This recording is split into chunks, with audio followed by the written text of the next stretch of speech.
galing. Eto na siya, ang galing ngayong umaga. Ang ating pong panauhin ay isang nurse, nursing graduate, na German na ngayon. Nagtuturo po ng German language. No? Siya po ay 25 years old. Eh, marami kasi yung nag-text kanina na 20 years old, 21 years old, may mga bukil-bukol, damukol na rin. Kayong mga bata kayo ay nagkakabukol, di ba? Dahil ang sasarap ng mga pagkain, maasim at mataas sa acidity sa ating paligid. Ang aking pong tinutukoy ay si Jomavi Erlano. Anong nickname mo, Jomavi? Avi. Ilan si Jom? Ito ba ay pangalan ng mag-asawa? Hindi. Jomavi lang. Okay, happy healing morning, Avi. Ano naman ang lipstick naman yan? Dito ka sa may microphone. Ayan. Ang microphone niyo po, ayun. Ayan na pala. Si Mami naman. Si Mama, ay anong pangalan ni Mama? Wala dito. Carmen po. Okay, si Mama Carmen. Siyempre, ang nanay, ang nag-aalaga, gaano man kalaki at gaano man katanda ang mga anak, anak pa rin, di po ba? So, nung unang nagkabukol, kwento natin sa kanila na nung una, ay anong taon po nung unang nagkabukol sa ovaries? Yung ginagawa yan, ako kasama nila eh. Mga 2010, doktora. 2009 daw. Siya yung may bukol eh. Mas maniniwala ako kay Abby kasi siya yung nagkabukol. So, 2009, ano yung mga simptomas para mapakinggan nila Abby? Na hindi mo pa alam na may bukol ka sa ovaries ha? Ano yung mga symptoms na na-recognize mo? Sa akin po kasi before po ako mag-board exam. Sa nursing? Opo, nursing board exam. So, wala po akong mens for like 2 months. Nagdire-diretso? Opo, and then nagkaroon po ako ng mens before board exam. Siguro 1 to 2 weeks before the board exam, na tuloy-tuloy. Tuloy-tuloy po. Absence ng 2 months, tapos diretso ng how long naman yung tuloy-tuloy? Ano po, 9 days. Hinintay ko talaga, sabi ko, 4 days, hindi na normal to sa akin. Pero sabi ko, since Siyempre, wala nurse akong... ka, hindi normal yun. Opo. Parang normal po kasi sa akin, 3 days, okay na. Hanggang 5 days nga lang yun, napatak-patak lang yun eh. 5 days. But then nung sabi ko, wala ko for the last 2 months, siguro matagal yung mens ko this month. So, hinintay ko po 7 days, super lakas pa din. Super lakas naman. Opo, super lakas. Binawi naman yung 2 months na absence. Opo. So, tapos 9th day, hindi ko na po kaya. Super papel na po ako. Parang super putla pain. na, at super saka pain. nanghihina ka na. Nangihina. Tapos every 2 hours, soak na yung pad. Kaya palit ka na naman ng Opo, sanitary every 2 hours palit na. Every day, nakakaupos po ako ng isang pack. Naku, talaga. Tapos, super gel. Ang dami kong bubo.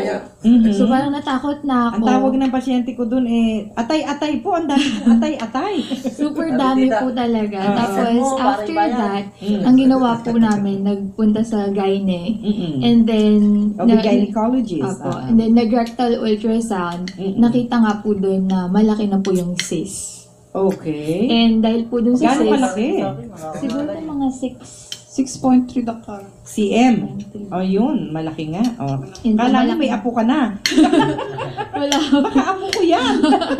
Okay, tapos? Wala po eh. Tapos, ano po, after po nun, ang ginawa lang, nag-hormone therapy ako, nag-estrogen, ganyan. Nagre-review po ako nun talagang super sakit ng ulo ko dahil nagre-replacement therapy po ako for the hormone na para mag-stop na yung bleeding. Nakapasa ka naman. No, nakapasa naman po.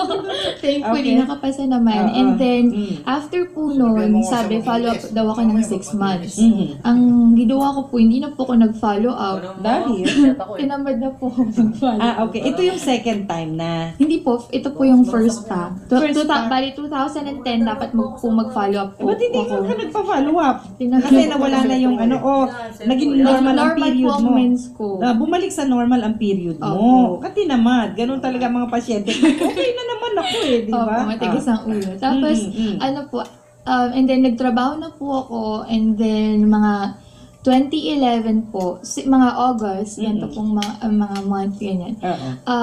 doon po naramdaman ko super sakit na po nung right part ng body, parang right pelvic. Balakang. Opo. Balakang. Naisip ko po una, baka UTI, ganyan. Tapos nagmakatimed po ako, Wag ka magpagit ng hospital.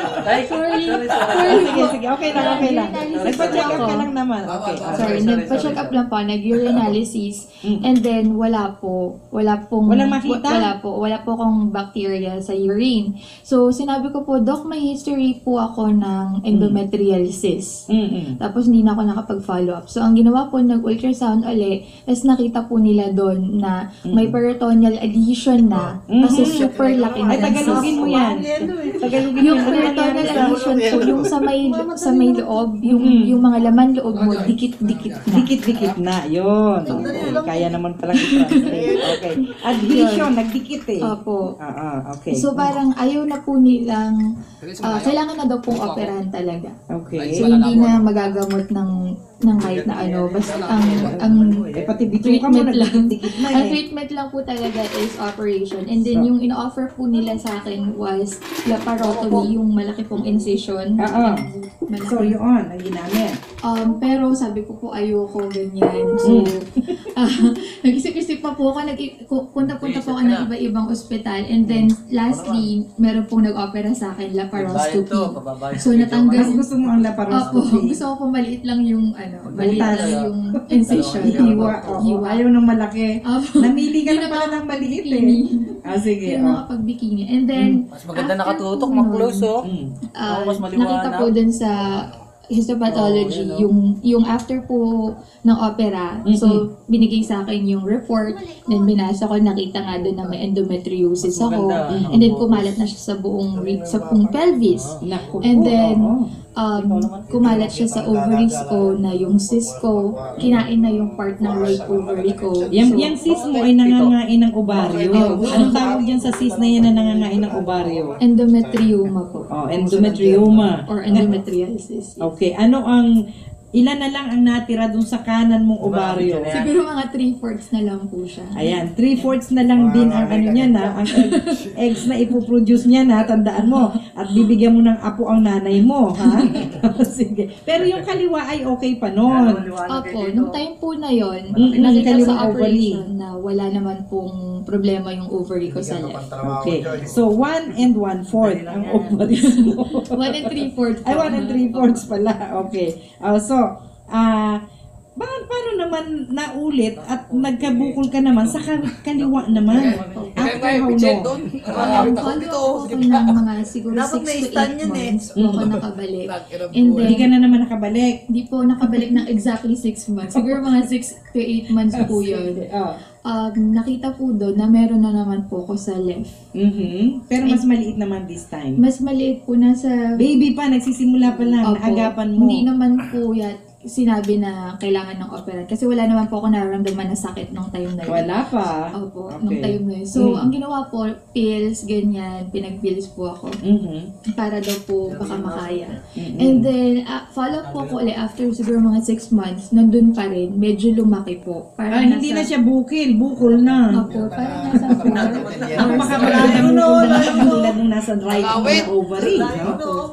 Tapos doon na po namin na ano sa healing galing. Okay, sino ba nagmo-monitor sa Hiling Galing? Siguradong hindi ikaw. Opo, hindi mo ako masyado nagti-TV. Pag sa bahay lagi po kasi. Si Mama at si Papa. Si Papa po talaga. Lalo talaga si Papa po. Ayun, meron lang din oh. Siya talaga. Ano ba pangalan ni Papa mo? Eh, herbularyo pala ang asawa mo. Ano bang pangalan ni Papa? Ayun, sabi sa'yo eh. Ayan, si Papa Romy. Text mo pati, Ayan, tayo mo Thank you, thank you. Wala ninyo Romy sa lang. Hiling Galing. So, ang sabi ni Papa, maghiling galing Romy ka na. Erlano. Oo. Actually, bumili na po sila ng healing oil. Tsaka ng eye drops. Eye drops. Ayan. And then, Text mo na, babati tayo. And then, Nandito one kami time, si pumunta Joy, si nag-ano Mama. kami ng camera. And kasi nagpa-schedule po sila sa inyo para sa akin. Pero medyo matagal pa po talaga. Isang taon nang hintay ng mga pasyente sa akin. Yun po, sobrang tagal. So, ang ginawa po ni Mama nung pagpunta niya doon, bibili siya ng para kay Papa lang. And then, dinala po niya Tapos yung magsischedule pre-schedule sa Romy lang para walang sa'yo. Erlano. Before pa po yun. Ah, Yung kay parang Connie. Oo, si Connie. Yung Okay, first right, instance po nila was yung magpapaschedule sana. And then, yung sobrang tagal pa nga po. Yung next na balik si mama na lang. And then, bibili lang po siya ng gamot ni Papa. Parang yung, tas mga healing oil namin. Ganyan. Tapos na-discuss nyo na po kay Connie. Opo, yun. Nag-walk-in lang ako, doktora. Tapos tinuruan ka na ni Connie. Oo. Ayun, okay. So, ikukwento natin paano ang vaginal steaming na yan.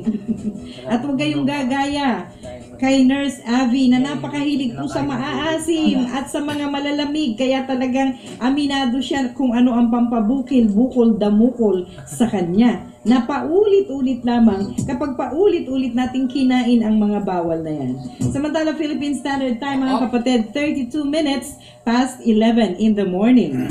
Kaya naman ako. Kamusta mga kapatid ng